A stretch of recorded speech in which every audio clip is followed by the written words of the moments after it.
নগরীর নির্মাতা, বসবাসকারী, দখলদার, রাজা প্রজা কেউ আজ আর পৃথিবীতে অবশিষ্ট নেই।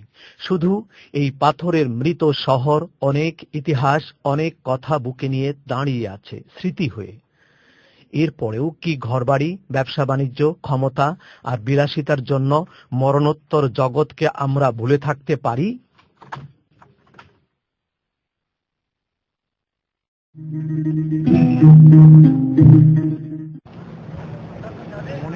পৃথিবীতে নির্দ্বিধায় সর্বশ্রেষ্ঠ পবিত্র জায়গা হারাম শরীফ, আর হারাম শরীফের মাঝখানে সর্বোচ্চ সম্মানিত ঘর ইমানদারের হৃদয়ের ঠিকানা বাইতুল্লাহ বা কাবা ঘর।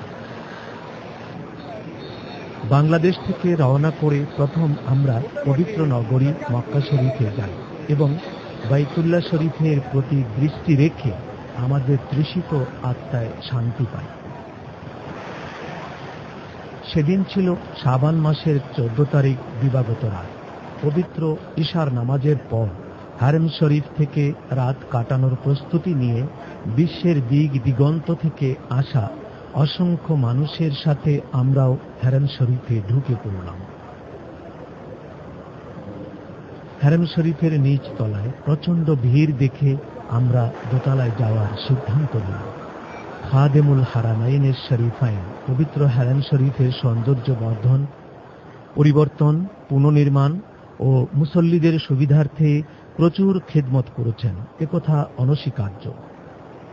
মুসল্লিগণের সুবিধার্থে হারেম শরীফের চতুর্পার্শ্বে অনেক বৈদ্যুতিক সিঁড়ি রয়েছে।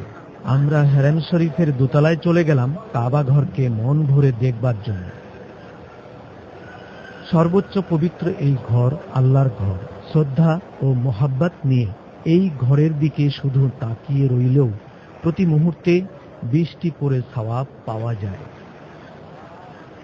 ভ্যাটিকানের ঐতিহাসিক উপাসনালয়ের দিকে তাকালে বিলাসবহুল সৌন্দর্যে নয়ন জুড়ায়, কথা সত্য।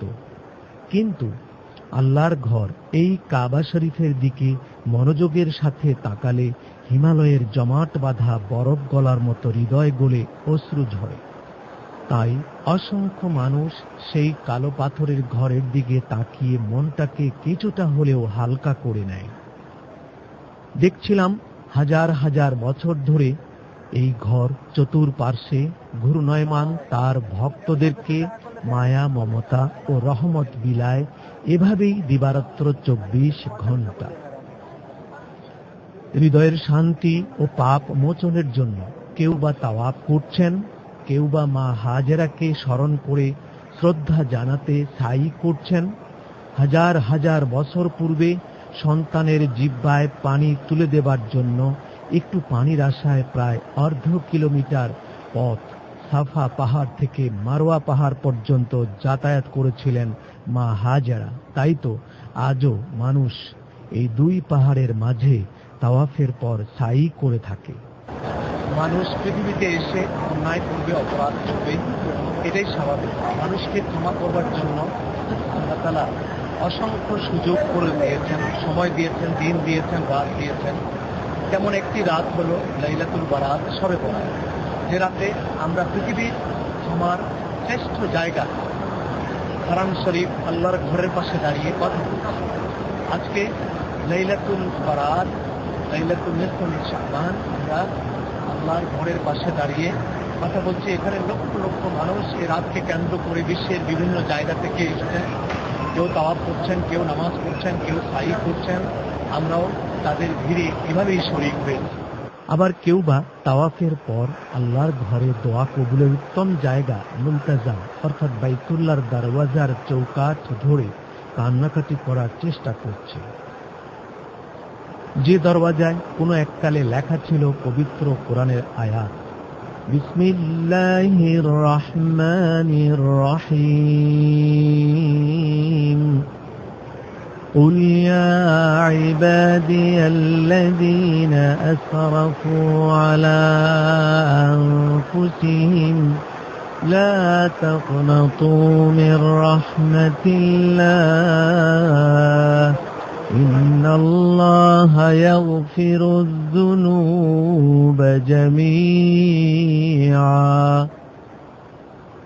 অর্থাৎ হে নবী, আপনি ওই সকল উপাসকদেরকে সুসংবাদ বলে দিন যারা অন্যায় অত্যাচার করে আত্মার প্রতিও নিরাশ হয়েছে, তারা যেন আমার দয়া মায়া থেকে নিরাশ না হয়।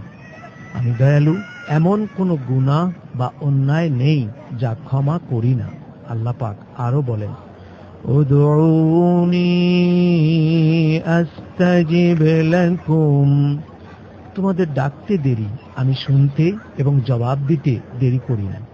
তাই তো পাগল পাড়া লোকগুলো আল্লাহর শাহী দরবারের চৌকাঠটি একবার স্পর্শ করে প্রভুর কাছে জীবনের কৃতকর্মের জন্য ক্ষমা শুধাতে আপ্রাণ চেষ্টা করছে।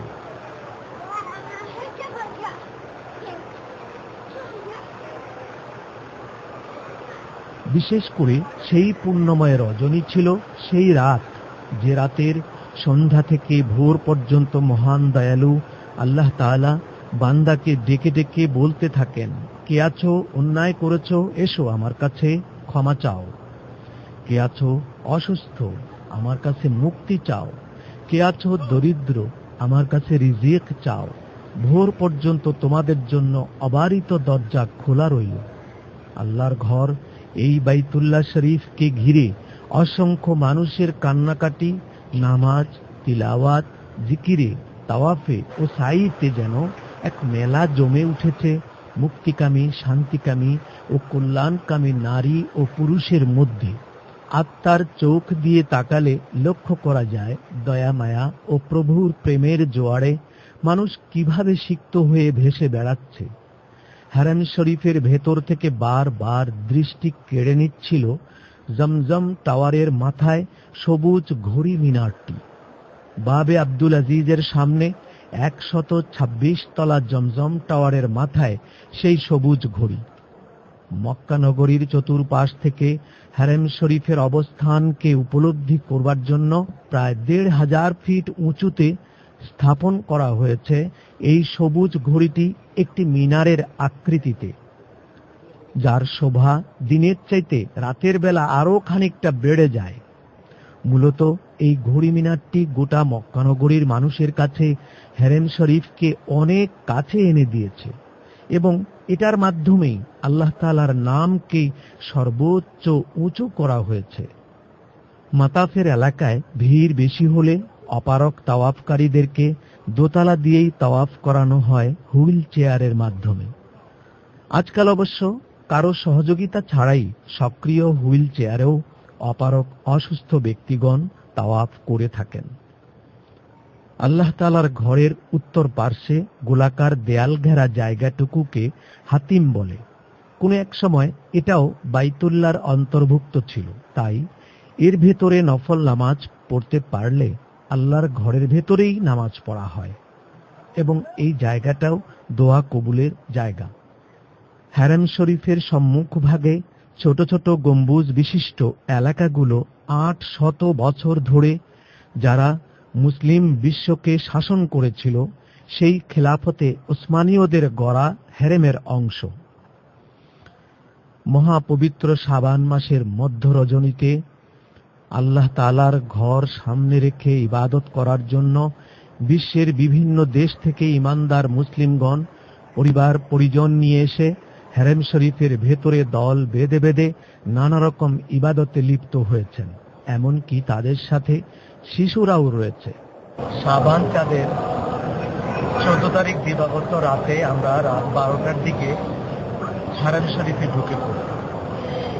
দেখতে পেলাম পৃথিবীর বিভিন্ন জায়গা থেকে হজের মতো লক্ষ লক্ষ মানুষ তারা তাদের নিজ নিজ ইবাদতে কাঁদাকাটিতে ব্যস্ত আছে।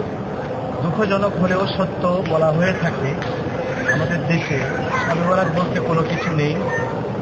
লাইলাতুন নিসফ মিন শাবান, শাবানের মধ্যরাতে ইবাদত বলতে কোনো কিছু নেই। এমন একটি যাহা মিথ্যা কথা বা একটি ভুল তথ্য জাতির জন্য দুঃখজনক। যেখানে পৃথিবীর লক্ষ লক্ষ মানুষ ইবাদতে মশগুল, এখানে শুধু এই রাতটিকে কেন্দ্র করে। কোরআন শরীফ এই রাতে নাজিল হোক বা না হোক সেটা ভিন্ন কথা, সেটা না হয় নাই হল, কিন্তু এই রাতে ইবাদত করতে হবে